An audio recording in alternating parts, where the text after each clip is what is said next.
کہ احمد آباد میں جو مسلمان بچی کا دردناک دل سوز ویڈیو آیا ہے جس نے خودکشی کر لی، میں آپ تمام سے اپیل کر رہا ہوں، چاہے آپ کوئی بھی مذہب کے ہوں، یہ جہیز کی لعنت کو ختم کرو، جہیز کی لعنت کو ختم کرو۔ اگر تم مرد ہو نا تو بیوی پر ظلم کرنا مردانگی نہیں ہے، بیوی کو مارنا مردانگی نہیں ہے، بیوی سے پیسوں کا مطالبہ کرنا مردانگی نہیں ہے۔ تم مرد کہلانے کے بھی لائق نہیں ہوگا اگر تم ایسی حرکت کرو گے۔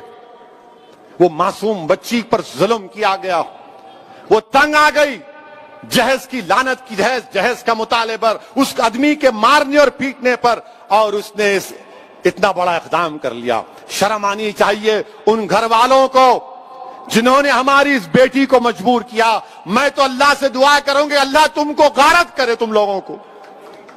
ہر باپ کی تکلیف تم نہیں سمجھ سکتے۔ اگر کوئی باپ خبر میں جاتا ہے، میں کئی ایسے لوگوں کو جانتا ہوں جو زندگی کی آخری سانسیں لیتے ہیں اور اپنا ہاتھ پکڑ کر دھیمی سی آواز میں کہتے ہیں اسد صاحب بچی کی شادی ہے، انتظام کرا دو، مرنے سے پہلے کچھ ہو جائے۔ کیا ہو رہا ہے ان لوگوں کو؟ کتنے عورتوں کو تم مارو گے؟ کیسے تم مرد ہو جو بچیوں کو مار رہے ہو، ان کی جانیں لے رہے ہو؟ کیا تم میں انسانیت مر چکی ہے؟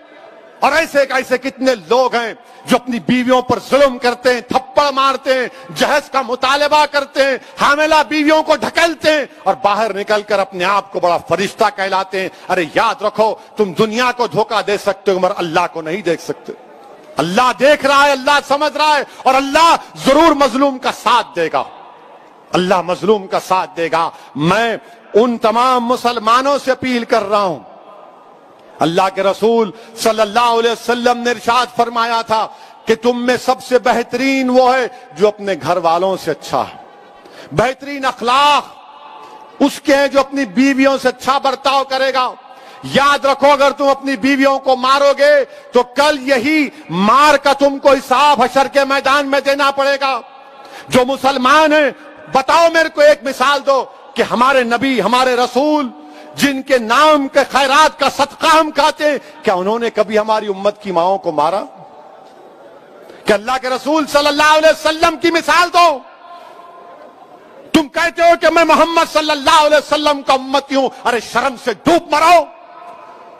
تم رسول اللہ کے امتی ہو اور اب بچی کو مارتے ہو، اس بچی سے جہیز کا مطالبہ کرتے ہو۔ ارے اسلام میں جہیز کا مطالبہ کرنا حرام ہے، حرام ہے، حرام ہے۔ تم سور کا گوشت بھی نہیں کھا رہے بلکہ تم حرام کام کر رہے ہو۔ ختم کرو یہ جہیز کو۔ کیا لے کے جاؤ گے خبر میں؟ حیدرآباد کی دکن کی تاریخ بھری پڑی ہے، محلات ہیں بادشاہوں کے، ان کے مقبرے پر آج پھول ڈالنے والا کوئی نہیں ہے۔ کیا لے کے جاؤ گے تم کسی بچی پر ظلم کر کے؟ کتنی دولت تم کو چاہیے؟ ظلم کرے اس بچی پر، تکلیف ہوتی ہے، شرمندگی ہوتی ہے۔ سوچو اس بات کو، ختم کرو ان برائیوں کو اپنے معاشرے سے۔ بچیاں اللہ کے رسول صلی اللہ علیہ وسلم مسلمانوں کے لیے کہہ رہا ہوں بلکہ دنیا کو بتا رہا ہوں کہ ہمارے رسول صلی اللہ علیہ وسلم جب اپنے بیٹی سے ملنے جاتے شہزادی جنت سے یا وہ آتی، اللہ کے رسول صلی اللہ علیہ وسلم اپنی صاحبزادی کے لیے کھڑے ہو جاتے، بیٹی کے لیے کھڑے ہو جاتے تھے، حضرت فاطمہ کے لیے پیشانی پر بوسہ دیتے اپنی بیٹی کو۔ اور تم کیا کر رہے ہو؟